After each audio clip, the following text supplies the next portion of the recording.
ભુવાજી હા ઓમાં હવે 300 ગ્રામ જેવું પાણી રેડી દેવાનું. બરાબર.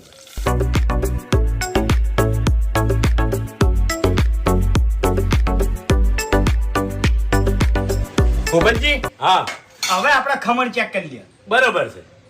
ચેવરી ચેક કરવાનું જોજો. હા એ હવે આ ખમણમાં છે ને ચક્કુ જવા દેવાનું. બરાબર. ચક્કુ ના ચોટે ચોય હા. તો આપણું ખમણ તૈયાર. એવું એમ? આ જે ચક્કુ છે ને એ ખમણ લગીરે ચોટવું ના જોવું. સાચું ચક્કુ સાફ કરજો પહેલા. સાફે સાલ્યા એવું સાચું જોઈ લ્યો સાચું સાચું. આપણું ખમણ તૈયાર. પહેલા તો ઉતારી લેજો અને અરેજી હા હા ઘૂમતા